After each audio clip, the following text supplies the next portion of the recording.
भी इस मुल्क का एक बहुत बड़ा इदारा है। इस पर बात करने के लिए हमारे साथ मौजूद है पाकिस्तान के बेहतरीन एक्टर और बोल एंटरटेनमेंट का एक बहुत बड़ा नाम फैसल कुरैशी साहब। अस्सलाम वालेकुम फैसल भाई, सबसे पहले आपको खुशामदीद कहते हैं दुनिया बोल है में, और ये जानना चाहेंगे फैसल भाई कि तब्दीली आ रही है नहीं आ रही है, खान साहब ने क्या सिनेरियो बनाया हुआ है, किस तरह से देख रहे हैं शोबिस के जो अदाकार हैं इसे?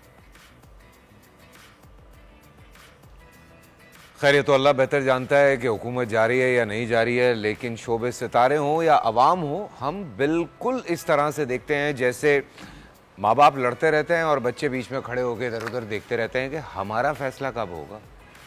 ये लोग लड़े जा रहे हैं, हमारा कोई फैसला नहीं हो रहा।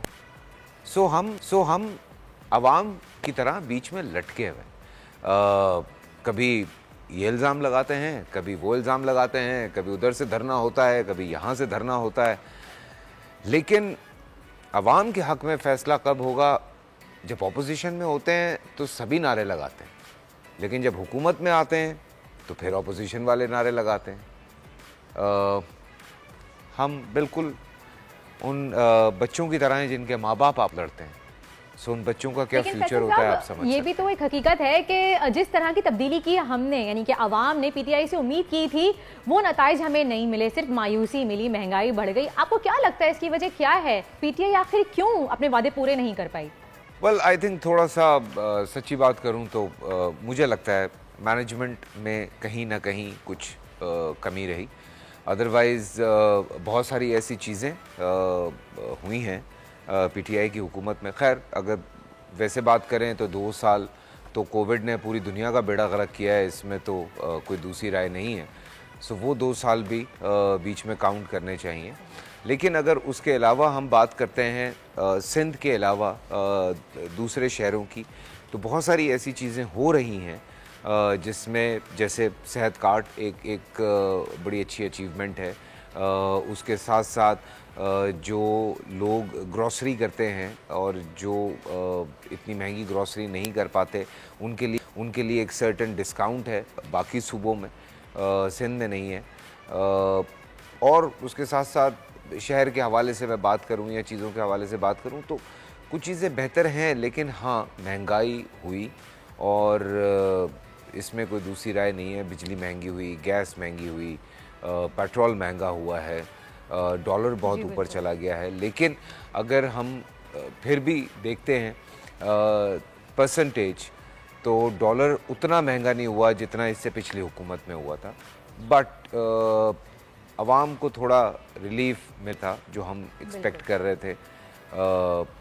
आई डोंट नो, मेरे ख्याल से शायद अच्छा, तहरीक अदम एतमाद जो है वो कामयाब होने की सूरत में अगर इमरान खान साहब वज़ीर-ए-आज़म ना रहे तो फैसल ज्यादा खुश होंगे या आप इमरान खान साहब को ही वज़ीर-ए-आज़म देखना चाहते हैं?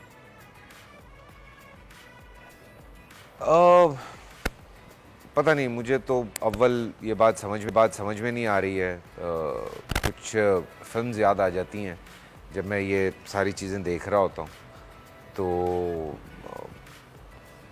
क्यों किया जा रहा है। मैं हमेशा से मैं ये बात कहता था कि अगर एक हुकूमत आती है और परफॉर्म नहीं कर पा रही होती, किसी की भी हुकूमत हो, सो ऑपोजिशन उनके साथ मिलके उसको पुश क्यों नहीं करते कि यार लेट्स डू इट टुगेदर, हम मिल के इस मुल्क को बेहतर करते हैं। हम इस सोच पे क्यों हैं कि ये नहीं कर पाएगा मैं कर लूँगा, और जब मैं आता हूँ तो मुझसे भी कुछ नहीं होता। वो तो हमने पीछे देखा ही है। पीटीआई पहली दफ़ा हुकूमत कर रही है, बाकी सारी हुकूमतें पहले हुकूमत कर चुकी हैं, जितनी भी हमारी पॉलिटिकल पार्टीज़ हैं। सो अगर यही अदम एतमाद जो है ये हुकूमत के साथ मिलके आप कहें कि यार अवाम के बारे में सोचते हैं, let's do it something for this nation, इस मुल्क के लिए कुछ करते हैं, एजुकेशन पे काम करते हैं, अवाम की सेहत पे काम करते हैं, सिक्योरिटी पे काम करते हैं, कुछ फ्लरिश करते हैं थोड़ा सा मिलजुल के। सो अगर आपको हमारी सपोर्ट की ज़रूरत है, आपके पास कोई चीज़ कमज़ोर है तो ये हमारे पास स्ट्रॉन्ग है, लेट्स डू इट टुगेदर। लेकिन ये होगा नहीं क्योंकि अच्छा, बोल एंटरटेनमेंट पे पहली बार आप रमज़ान ट्रांसमिशन करने जा रहे हैं, क्या फीलिंग्स है आपकी? सच बात बताऊं, मेरी बड़ी जान निकली हुई है, क्योंकि एक तो इतनी लंबी ट्रांसमिशन करने की आदत नहीं है मुझे, मैं थोड़ा सुकून करता हूँ रमज़ान में। मेरी कोशिश होती थी कि मैं ज़्यादा काम ना करूँ, सो 1-2 घंटे का काम किया बस बहुत होता था मेरे लिए। पर इस दफ़ा ज़िम्मेदारी सौंप दी गई है मेरे कंधों पे, लाद दी गई है मैं कहता हूँ। तो कोशिश करूँगा जिस हद तक हो सका।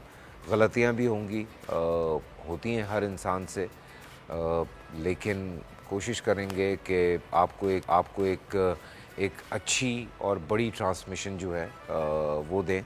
और उलमाए कराम मेरे साथ हैं, तकारीरी मुकाबले हैं, प्यारे प्यारे बच्चे हैं, हमदो सना है।